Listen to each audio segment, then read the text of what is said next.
मैं आर के सिन्हा आज आपको ताज नगरी से, ताज के जस्ट सामने से आज आपके सामने खड़े हैं। और ये यहाँ के श्रीमान जी जो हैं, महाराज सिंह की कृपा है, महाराज सिंह यादव की, जिनके बदौलत आज आपको मैं ताज भी दिखा रहा हूँ और एक बहुत इम्पोर्टेंट संदेश दे रहा हूँ कि आप योगा का जो सुनते हैं, बहुत सी योगी लोग बोलते हैं जोर से श्वास लो, पूरा श्वास लो, पूरा छोड़ो। मैं उन लोगों से पूछना चाह रहा हूँ, उन गुरुदेवों लोगों से, कि श्वास को प्राणवायु क्यों कहा जाता है? श्वास क्या काम कर रहा है हमारे शरीर में, और श्वास गहरा लेना और गहरा छोड़ने का मीनिंग क्या है, ये बहुत लोग नहीं जानते हैं। केवल रामदेव बाबा के अनुयायी हो करके अनुलोम विलोम करो, बस दबाओ इधर से इधर, इधर इधर से इधर, है क्या ये? तो आइए मैं इंजीनियर्स योगा में आज आपका स्वागत करते हुए आपको बताता हूँ कि श्वास का क्या इम्पोर्टेंस है।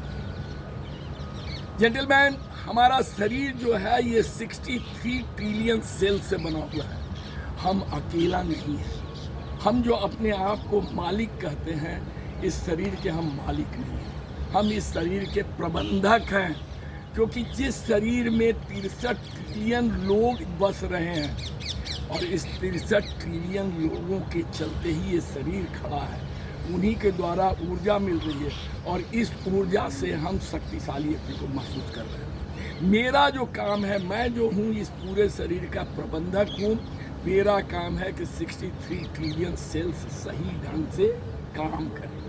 अगर उसमें कहीं गड़बड़ होता है तो ये 63 ट्रिलियन सेल्स जो है वो मरने लगेंगे, और जब ये मरेंगे तो फिर शरीर नहीं काम करेगा। अब इनका भोजन प्रबंध कैसे करना है? हम समझते हैं कि मैं खा रहा हूँ।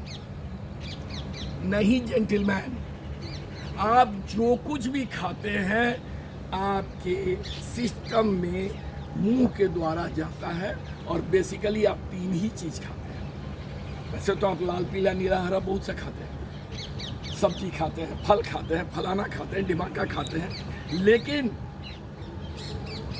बड़ा विचित्र बात है कि बेसिकली हम 3 ही चीज़ खाते हैं, चाहे जिस कलर। एक है कार्बोहाइड्रेट, दूसरा है फैट और तीसरा है प्रोटीन। लेकिन ये तीनों चीज़ इतना कॉम्प्लेक्स फॉर्म में है कि इसको हमारे सेल नहीं खा सकते। तो हमारा जो डाइजेस्टिव सिस्टम है, जो इंटेक मुंह से लेते हैं, यहाँ से डाइजेशन शुरू होता है, और ये डाइजेशन जो है डाइजेस्टिव सिस्टम से होते हुए जाता है इंटेस्टाइन में आकर के उस सारे भोजन का रस जो है वो निकाल करके ब्लड में चलता है। ये ब्लड लेकर के चला जाता है हमारे सेल्स के पास, क्योंकि ब्लड हमारे पैर के नाखून से सर के बालों तक आता है। अब सेल इस न्यूट्रिशन को नहीं खा पाता है,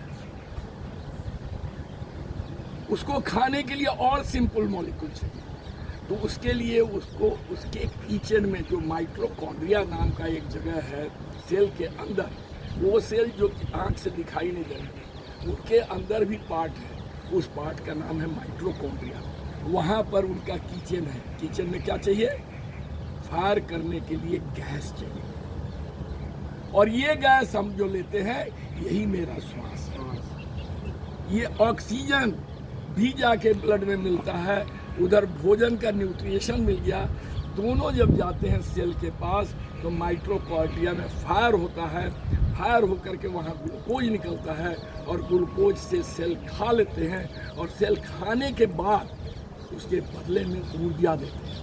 और जब सारी ऊर्जा का जोड़ 32 ATP हो जाता है तो हम अपने आप को काम करने लायक महसूस करते हैं। अगर ये 32 से कम रहा तो हम अपने को सुस्त महसूस करते हैं, और 32 से ज़्यादा हुआ तो हम एनर्जेटिक महसूस करते हैं। तो हमारा मुख्य काम क्या हुआ? ये शरीर चल रहा है, इसमें ऊर्जा है, तो ये ऊर्जा केवल उन सेल के द्वारा दी जा रही है। तो हमारा 2 चीज़ इम्पोर्टेंट है। जितना इम्पोर्टेंट है अच्छा खाना, उतना ही इम्पोर्टेंट हो गया श्वास पूरा लेना, ताकि किचन में गैस की कमी न हो।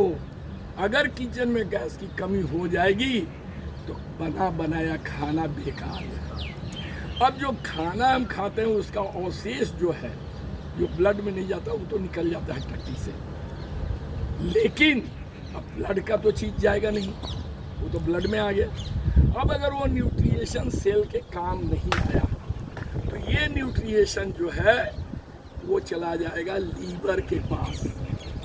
अब लीवर कहता है कि आप जो भी बचा खुचा है मेरे यहाँ स्टोर करो, लेकिन स्टोर करो तो भूल मत जाओ, इसको फिर कंज्यूम भी करना है, स्टोर से निकालो। हम लोग क्या करते हैं, हम लोग डेली श्वास को अपनी इच्छा से लेते हैं, जैसे तैसे लेते हैं। नतीजा क्या होता है कि डेली हमारा स्टोर रूम में कुछ न कुछ खेलते जा रहे हैं, और स्टोर जो लीवर में जा रहा है, इकट्ठा हो रहा है, तो लीवर की कैपेसिटी से जब बाहर होता है वो क्या करता है, जहाँ तहाँ मोटापा पैदा करता है, पेट निकल करके बड़ा हो जाएगा, कहीं ये मांस लटक जाएगा, कभी थाई बढ़ जाएगा, और जब उससे भी हम नहीं ध्यान देते हैं तो ट्यूमर हो जाएगा, कैंसर हो जाएगा, फैटी लीवर हो जाएगा। तो मतलब हमने तो खाना खाया था कि शरीर को खूब बढ़िया भोजन दिया, बहुत अच्छा भोजन दिया, लेकिन कंज्यूम तो हमने नहीं किया है। तो नहीं किया तो स्टोर में तो एक कैपेसिटी है, उस कैपेसिटी के बाद स्टोर गंदा करेगा। तो जो खाना खा रहे हैं उस खाना को पूरा हम यूटिलाइज करें कि हमारा खाना बेकार ना हो, तब तो ठीक। खाना कैसे नहीं बेकार होगा, जब हम पूरा गहरा श्वास लेंगे। अब गहरा श्वास तो ले लिए, और उसके बाद कार्बन डाइऑक्साइड जो जलने से बना उसको बाहर छोड़ना भी तो गहरा छोड़ना है, ताकि लंग्स में कार्बन डाइऑक्साइड की मात्रा ज़्यादा ना हो। अगर ज़्यादा होगा तो लिया हुआ श्वास पॉल्यूटेड हो जाएगा। अब एक चीज़ मैं पूछना चाहता हूँ, अगर एक बस से आके रुकती है, 10 आदमी को उतरना है उससे स्टॉप पर, और 10-12 आदमी को चढ़ना है, अगर दोनों एक साथ करेंगे तो हो पाएगा? न चढ़ने वाला चढ़ पाएगा, न उतरने वाला उतर पाएगा। तो हम तो यही गलती नाक पर कर रहे हैं, श्वास ले रहे हैं, छोड़ रहे हैं, ले रहे हैं, छोड़ रहे हैं, मतलब दोनों एक साथ कर रहे हैं। नतीजा क्या है कि हम कार्बन डाइऑक्साइड जो बाहर छोड़ना था उसको आधा अंदर ले गए। तो बाहर का पॉल्यूशन की क्या बात करें, हमारे नाक पर ही पॉल्यूशन पड़ा हुआ है। तो इसलिए गहरा लीजिए, ताकि जितना ज़रूरत है ऑक्सीजन अंदर जाए ब्लड में, और गहरा छोड़ दीजिए, दोनों के बीच में गैप दीजिए। इसी गैप का नाम है कुंभक।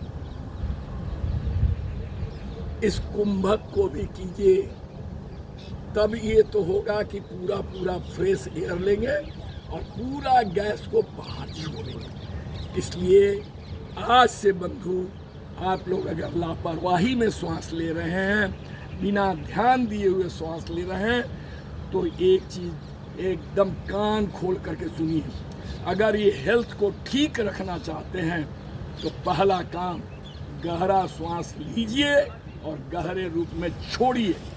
दूसरा चीज़ आप इसको करने के साथ साथ ये ऑर्गेनाइजेशन का कंट्रोल सिस्टम जो है, कंट्रोल सिस्टम की वायरिंग जो है, that is from your brain to the passing through the spinal cord. इसलिए स्पाइनल कॉर्ड को स्ट्रेट कीजिए ताकि कंट्रोल सिस्टम स्ट्रेट रहे।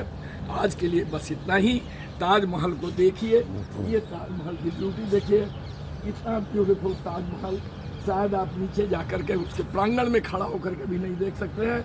इसलिए मैं अपने सभी मित्रजनों को, सभी दोस्तों को बोलता हूँ कि ताज का ये ब्यूटी एक नए एंगल से देखिए और एंजॉय कीजिए ताज को।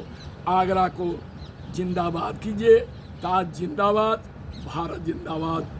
जय हिंद। नमस्कार।